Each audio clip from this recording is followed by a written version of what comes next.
मेरे प्रिय बच्चों, जैसा कि आपको पता है आज का हमारा विषय है प्रश्न निर्माण। आप जब भी हिंदी का कोई वाक्य देखते हैं या अंग्रेजी का कोई वाक्य देखते हैं, आपके मन में ये होता है इसका संस्कृत में प्रश्न कैसे पूछा जा सकता है। तो आज हम उसी विषय पे बात कर रहे हैं। तो इसको समझने के लिए आप ये पहले क्लियर कर समझ लीजिए कि सभी वाक्यों का प्रश्न बनाने की विधि आज मैं बता रहा हूं आपको। तो इस विधि में हमें क्या करना है वो देख लीजिए। किम शब्द रूप एवं प्रश्नवाचक अव्ययों की सहायता से सभी हिंदी के वाक्यों का प्रश्न निर्माण बनाया जा सकता है। इसके नियम देखिए क्या होते हैं। किम शब्द रूप, बेटा कहने का है पूरी क्लास ध्यान से देखिएगा। किम शब्द रूप के यहाँ पे आपको 3 लिंग मिलते हैं, स्त्रीलिंग, पुल्लिंग और नपुंसकलिंग। सबसे पहले तो हमें इनके तीनों लिंगों का पता होना चाहिए और वह स्मरण होना चाहिए। जब हमें ये काम हो गया, उसके बाद दूसरा आता है प्रश्नवाचक सप्तव्य। मैं इसको भाग 2 और भाग 1 में बांटूंगा, अर्थात किम शब्द रूप के अनुसार हमारा प्रथम भाग होगा और प्रश्नवाचक सप्तव्य के अनुसार प्रश्न बनाना हमारा द्वितीय भाग होगा। तो प्रश्नवाचक सप्तव्य में किम, कुत्र, कति, कदा, कुतः, कथम, किमर्थम, ये सहायक अव्यय होते हैं। इनकी सहायता से हम प्रश्न बना सकते हैं। सामान्य तौर पे इसके नियम देख लीजिए। जिस विभक्ति में उत्तर हो उसी विभक्ति में प्रश्न होता है। प्रश्न निर्माण करते समय वचन और पुरुष का भी ध्यान रखना चाहिए। संस्कृत के सभी प्रश्न वाचक शब्द याद होने चाहिए। प्रश्न निर्माण विधि, आज जो हम विषय पे चर्चा कर रहे हैं वह कर रहे हैं संज्ञा शब्द रूप पुल्लिंग और सर्वनाम शब्द रूप पुल्लिंग।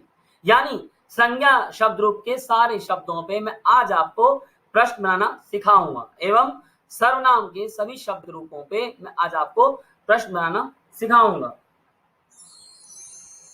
पहले विभक्तियों के अर्थ, इसके लिए हम अच्छे से कैसे कर पाए, इसके लिए हमें विभक्तियों का अर्थ पता होने चाहिए। जैसे कि आप यहाँ देख रहे हैं कारक विभक्ति एवं चिन्हों का वर्णन, आपको ये अच्छे से अभ्यास हो जाना चाहिए, अच्छे से याद हो जाना चाहिए ताकि आपको अभ्यास में दिक्कत ना हो। प्रथमा, जिसे हम प्रथमा विभक्ति कहते हैं, वास्तव में ये अंग्रेजी भाषा के ही सी इट नेम है। यानी जहां पे कोई विभक्ति ना हो वो प्रथमा विभक्ति है, या फिर ने मिलेगा आपको कारक चिन्ह के तौर पे ने, वो प्रथमा विभक्ति है। या इंग्लिश के बाद सब्जेक्ट को ही प्रथमा विभक्ति हम कहते हैं। यहाँ पे द्वितीय विभक्ति का मतलब ऑब्जेक्ट। ऑब्जेक्ट यानी यहाँ मैंने आपको दे दिया तीनों रूप दे दिए, तीनों वचन दे दिए, रामम, रामौ, रामा, यानी ये सारी क्या है, ऑब्जेक्ट है। इसका एक वचन ये है, द्विवचन ये है और बहुवचन ये। ऐसे तृतीय विभक्ति का हम कब प्रयोग करते हैं, कब यूज होता है, जब उसके साथ उसका कारक चिन्ह है, जैसे राम के द्वारा, या अंग्रेजी भाषा में हम देखते हैं प्रीपोजिशंस में बाई या विद का प्रयोग होता है। तो वहां यदि एक वचन है तो रामेन, द्विवचन रामाभ्याम और बहुवचन है तो रामे। इस प्रकार से हम चतुर्थी में भी समझ सकते हैं, फोर अर्थात के लिए, पंचमी में फ्रॉम अर्थात पृथक होना, अलग होने के अर्थ में से, और षष्ठी ऑफ या शो पोजिशंस, उसके लिए रामस्य, रामयो, रामा नाम, इस प्रकार के षष्ठी विभक्ति का प्रयोग होता है तीनों वचनों में। सप्तमी में इन एंड ऑन, इनमें भी आपको रामे, रामयो, रामेशु, यानी राम में या राम पर, इस प्रकार का, या वृक्ष पे या वृक्ष पर, ऐसे शब्द मिले तो इन एंड ऑन प्रीपोजिशंस का प्रयोग करना है। इस प्रकार से हम प्रयोग को अपना सकते हैं और नए नए तरीके से संज्ञा एवं सर्वनाम के अर्थों को समझ सकते हैं। अब मैंने यहाँ इस स्लाइड में राम के रूप लिखे हैं, आप अपने मन से वृक्ष के रूप या किम के रूप या आप तत् के रूप, एतत् के, कोई भी रूप लिख के इसको समझ सकते हैं और अर्थों को बना सकते हैं। करेक्ट क्लास, आगे बढ़ते हैं। अब यहां मैं आपको एक चिन्ह दिखा रहा हूं जिसकी सहायता से हम सरलता से संज्ञा से सर्वनाम भी बना सकते हैं और किम शब्द रूप भी सीख सकते हैं। अब मैंने यहाँ बालक एक संज्ञा शब्द रूप है जो हम सीखते हैं, यहां से मैंने आपको इसमें किम शब्द रूप बनाना सिखा रहा हूं। किम शब्द रूप का यहाँ क बचता है और मैंने यहाँ सभी में क लिखा है। अब देखिए ये तो हमारे कारक चिन्हों के प्रत्यय हैं जो हमें याद होना चाहिए संज्ञा। हमने यही प्रत्यय लगा के क शब्द लगाया, बाद में हमने देखा 5 जगह चेंज आ रहा है। 3 तो आप देख चुके हैं जो ग्रीन घेरे में है और 2 ही हैं, 5, यानी इन 5 चीजों को हम अच्छे से याद कर लें तो संज्ञा से ही हम लोग सर्वनाम बनाना भी सीख लेते हैं। और यहाँ तो बात है प्रश्न निर्माण सीखने की, तो बहुत ही सरल है, सिर्फ 5 जगह चेंज आएंगे, बाकी राम के समान या बालक के समान इनके प्रत्यय होते हैं। अब यहाँ हम क्या करेंगे, सबसे पहले हमने किन के शब्द रूप बनाना सीखा, अब किन के शब्द रूपों में हम इन चिन्हों को याद करेंगे और इसको बहुत अच्छे से याद कर लेंगे। क कौन, कौ कौन दो, के कौन सब, कम किसको, कौ किन दो को, कान किन सबको, केन किसके द्वारा, काव्याम किन दो के द्वारा, कई किन सब के द्वारा, केभ्य किन सब के लिए। इस प्रकार से आप इस पूरे स्लाइड को याद कर सकते हैं। अकस्मात किस से अलग होने में, एक वचन द्विवचन बहुवचन में ऐसे अर्थ, तस्य का अर्थ किसका, कस्मिन किसमें, इस प्रकार से आप प्रश्न बना सकते हैं। अब यहाँ मैं आपको निर्माण विधि में कुछ ले गया विशेष, जैसे कि हम यहाँ देख पा रहे हैं कि प्रथमा, मैंने यहाँ पे एक वचन लिया, आप ऐसे ही द्विवचन और बहुवचन की स्लाइड बना सकते हो अपने आप भी। मैंने यहाँ लिया है, मान लो किसी वाक्य में रेखांकित शब्द राम है या स्थूल शब्द राम है या बालक है और वो प्रथम विभक्ति का है, तो आप निसंकोच उन सभी के लिए एक ही आंसर लिखोगे, क। यदि वो शब्द रामम या बालकम या नरम है, कोई भी एक वचन का, तो आप कम लिखोगे। इस प्रकार से मैंने आपको दिखाया कि किन शब्दों का मैंने एक वचन लिखा है। इधर भी राम शब्द का एक वचन है, बालक शब्द का एक वचन है और नर शब्द का एक वचन है। ये सभी संज्ञा शब्द हैं। और देखिए हमने यहाँ किस तरीके से बनाया है। हमने मान लो शब्द आ जाए, शब्द रूप हो रामेन, सीता रामेन सा गच्छति, और रामेन रेखांकित शब्द है, तो उसका प्रश्न निर्माण क्या बनेगा कि इसी प्रकार कहीं बालकेन शब्द है, नरेन है, तो उसका आंसर केन ही होगा। बस हमें क्या देखना है, फर्स्ट कि उसका वचन कौन सा है, एक वचन, द्विवचन या बहुवचन। अब एक वचन, द्विवचन, बहुवचन है और उसकी विभक्ति क्या है, बस ये देख के हम बता सकते हैं। तो मैंने यहाँ पे तो एक वचन लिया है सभी, तो एक वचन का ये शब्द हो तो ये विभक्ति हो। इसी प्रकार आप द्वितीय, द्विवचन और बहुवचन का भी बना सकते हैं। अब यहाँ पे देखिए, रामाय शब्द हो, बालकाय हो, नराय हो, सबका आंसर क्या है, तस्मै। हमें यहाँ ये ध्यान देना है, यहाँ पे चेंज है थोड़ा सा, जैसे कहा था यहाँ पे आय है, सब में यहाँ स्मै लगता है। इसी प्रकार यहाँ रामात, बालकात, नरात में आपका तस्मात लगता है। रामस्य, बालकस्य, नरस्य बिल्कुल सेम है, आगे का लगा है कस्य। और यहाँ पे भी आपको देखो रामी है, बालक है, नर है, यानी इन एंड ऑल प्रीपोजिशंस की बात है तो तस्मिन का प्रयोग होगा।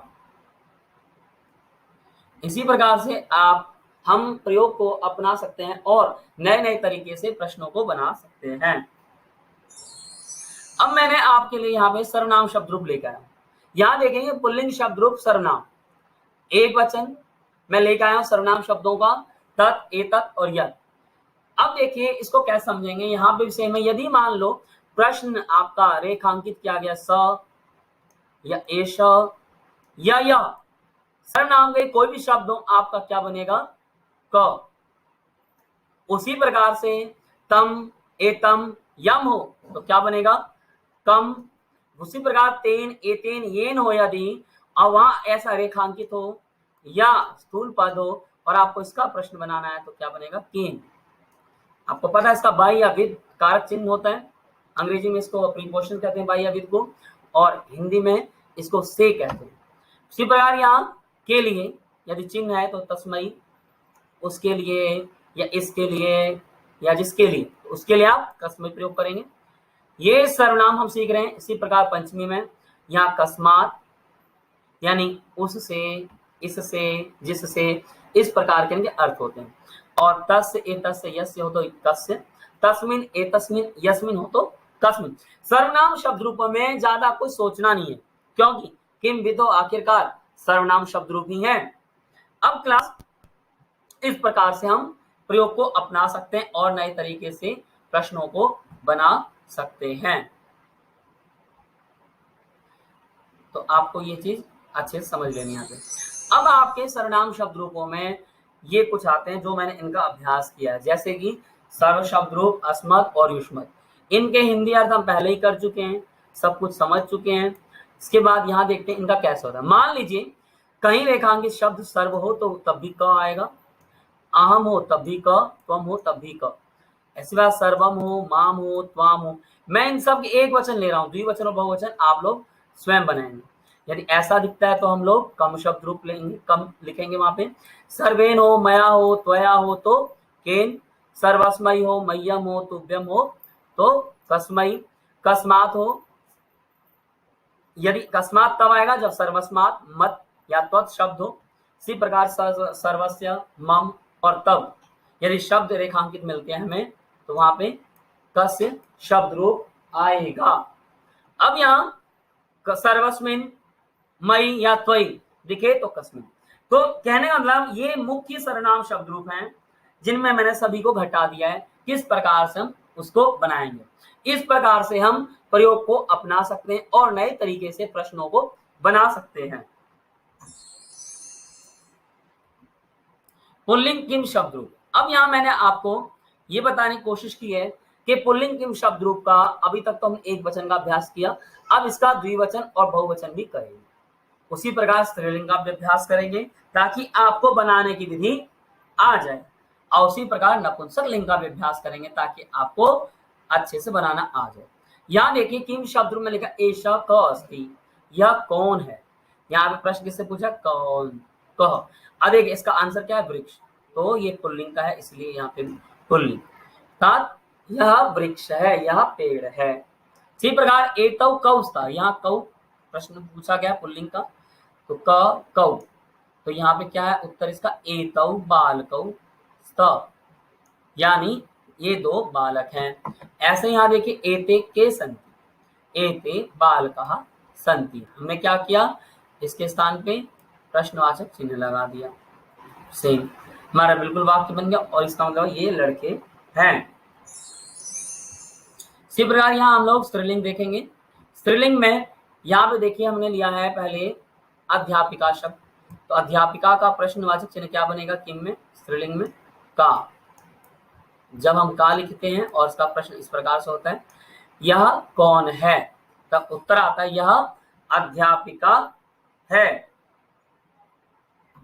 अब यहाँ देखिए इसका द्विवचन में कैसे रूप बन रहा है, एते के स्तः, एते बालिके स्तः, ये दो बालिकाएं हैं, ये दो बालिकाएं हैं।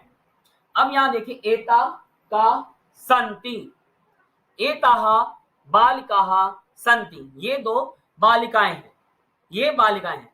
तो अब देखो यहाँ पे जैसे बालिके शब्द है तो ये द्विवचन का है तो दो बालिकाएं, यहाँ बालिका है तो दो से अधिक, तीन, चार, जो भी हो यहाँ पे सभी प्रयोग में आ सकते हैं। आगे हम इसी में देखेंगे, हम पुल्लिंग शब्द हमने कर लिया, स्त्रीलिंग कर लिया, अब नपुंसक लिंग शब्द देख रहे हैं। तो यहां देखते हैं नपुंसक लिंग में कैसे हमें प्रयोग करना है। नपुंसक लिंग किम शब्द रूप में पहला शब्द है एतत् किम अस्ति, तो यहाँ आंसर है पुष्पम, पुष्पम। तो यहाँ पे किम शब्द रूप का प्रयोग हुआ है, तो एतत् किम का यह क्या है, तो एतत् पुष्पम अस्ति, यह फूल है। एते के स्तः, यहाँ द्विवचन का प्रयोग है, एते फले स्तः, ये दो फल हैं। यहाँ फले क्यों आया, क्योंकि के शब्द भी नपुंसक लिंग का द्विवचन है। एतानि कानि सन्ति, एतानि पुस्तकानि सन्ति, ये पुस्तकें हैं। यहाँ पे पुस्तकानि नपुंसक लिंग का, इसलिए इसका प्रश्नवाचक चिन्ह भी आपका किम शब्द रूप नपुंसक लिंग का बहुवचन हुआ है। इस प्रकार से हमें अच्छे से इनका अभ्यास करना चाहिए। तो क्लास आज का जो ये पहला भाग है जो कि हमारा था किम शब्द रूप पे आधारित, वह संपूर्ण होता है, वह पूर्ण होता है।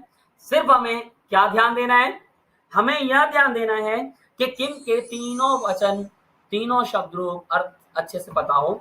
इस प्रकार से आप इसके द्विवचन और बहुवचन का भी विचार कर सकते हैं एवं उनके स्त्रीलिंग एवं नपुंसक लिंग के रूप भी आप इस प्रकार से चला सकते हैं। क्लास प्रथम भाग यहीं समाप्त होता है। आप सभी का धन्यवाद।